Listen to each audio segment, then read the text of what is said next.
Dude, I love having a YouTube channel. I get to like experience a lot of really fun games. I get to do a lot of really fun videos.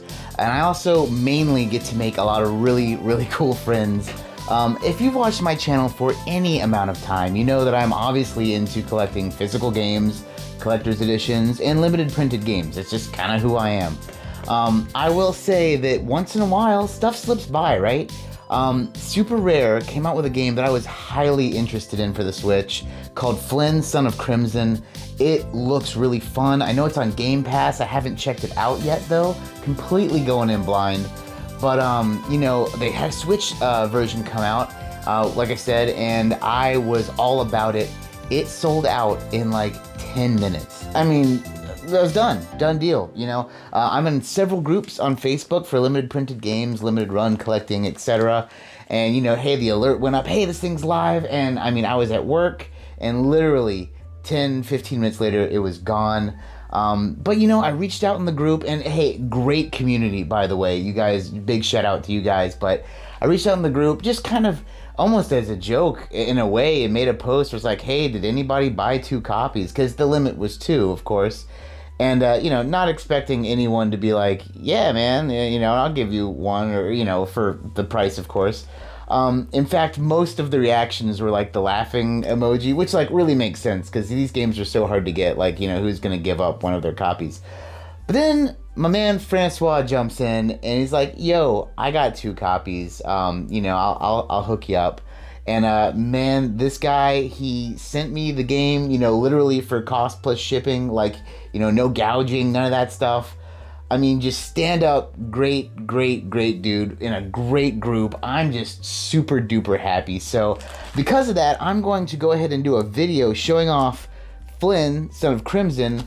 But we're going to open it up, see what all you get with Super Rare. He included some card packs in here that he had gotten.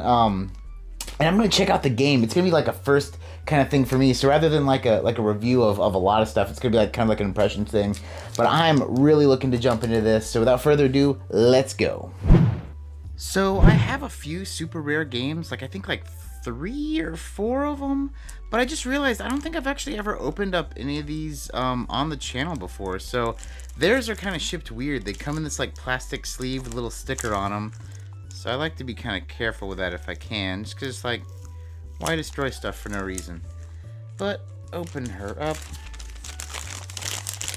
and get all the goodies out. So I got my fun sticker. I'm gonna put this on my computer. But anyway, here we go. Have the game. Have some cards. I'm going to open the game first because that's how we roll. So this game, like I said, is something I was really interested in, and you know, it sucks that I missed it when it came out the first time. And it's awesome that being part of this awesome gaming community and some of these groups enabled me to get this for a non-horrible scalper price, which is always great.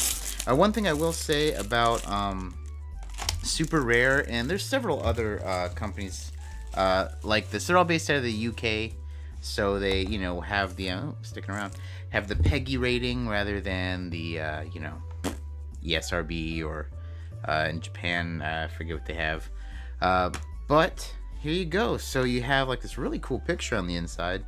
Not something that I would flip around because it doesn't have a red spine on it. But we do have this little book and the game. So there's not much to it, but it's not really, you know, anything bad.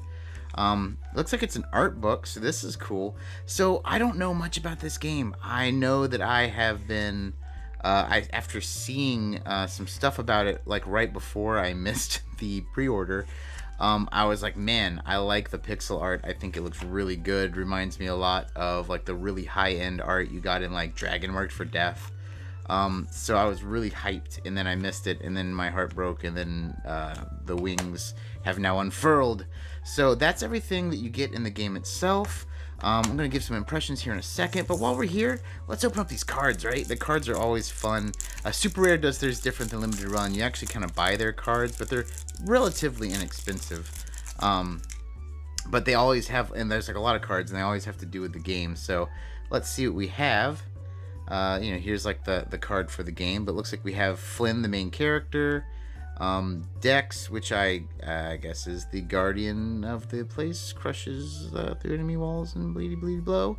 So it's cool. This is actually card number 1 and card number 2, and this is card number 5. So there is 5 cards total in the set. So I have, it looks like, 3.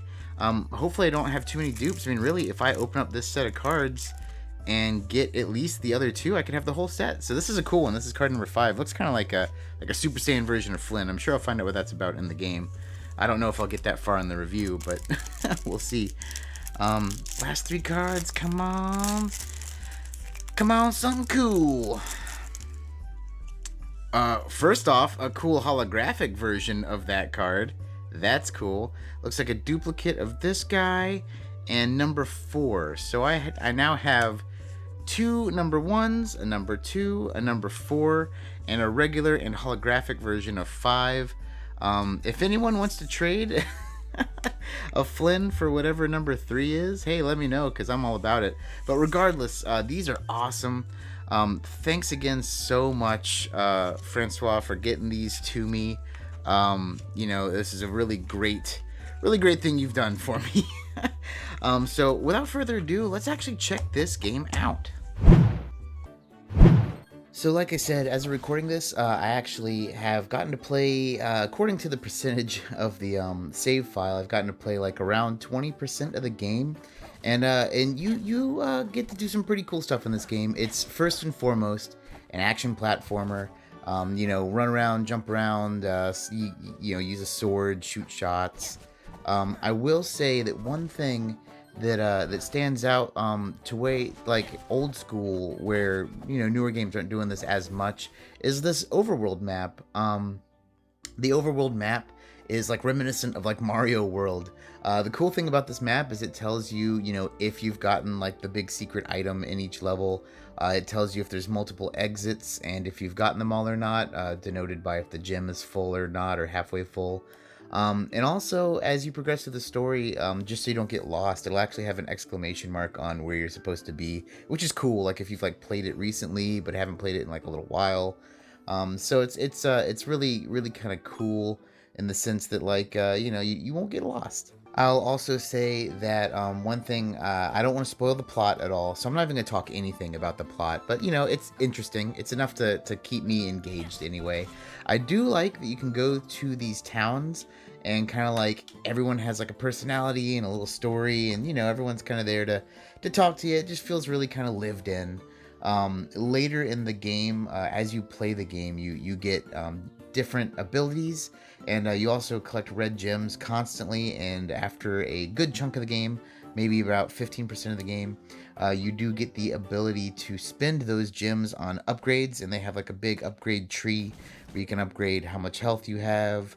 You can upgrade different moves, different attacks, both magic and melee, and then as you progress forward, you get more and more powers in respect to those, so that's always cool.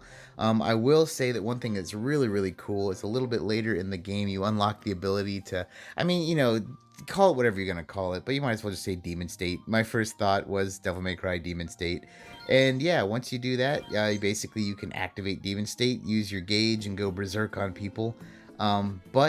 Once you unlock the ability to do that, you also unlock that part of the skill tree. So there's even more abilities as you keep going. And so far, I've not hit like a block where like I feel like I need to stop and grind the gems out. They give them to you at a very respectable pace, like enough to where it feels like, I don't feel like I need to waste a lot of time replaying levels over and over again. We'll see as the game progresses if that changes, but so far it feels like the reward is on pace for the story. And of course, besides just regular combat, breaking defenses and what have you, there's also, a lot of puzzles. And some of these puzzles just depend on environmental stuff, picking up barrels or bombs to break certain things. But later on, you end up getting new magic, and I imagine it just kind of keeps going more and more. So far, the only new magic I've gotten is the ability to switch my shot power to ice, and the way that ends up influencing the game is they have these like kind of blocks that are made of water, where if you just jump through them, it's just water, you fall through, but you can freeze them into ice and then climb, etc., etc. So, you know, obviously the puzzle aspect is pretty fun. I mean, like I said, this is just a really fun game, reminiscent of like Super Nintendo. I do feel that, you know, it's like this is the kind of thing where if the Super Nintendo was way more powerful, you know, this is what we would have got back then. Yeah, this game might have been able to work on the Super Nintendo. I'm not quite sure, but either way, very fun. I like the combat system, and you know, one thing they kind of did steal from Dark Souls, if you will, is you can heal yourself in battle by kind of eating or absorbing these green orbs, and you can refill those via like kind of like an Estus flask in Dark Souls.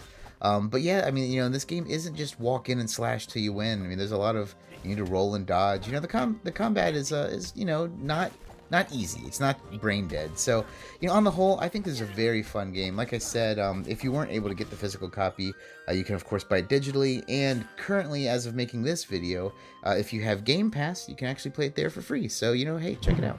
I love it when cool games like this come out on the Switch. I mean, really, just cool indie games are awesome, but, you know, the Switch, to me, is like the portable indie machine. But hey, what'd you guys think down below? What'd you think of my impressions of the game? What'd you think about the game itself? I would say, hey, go pick one up, but I mean, like I said, I got one, like, from the luck of the gaming world, so I don't know how easy it would be to get one now, but hey, let me know in the comments down below what you guys think of Flynn, Son of Crimson.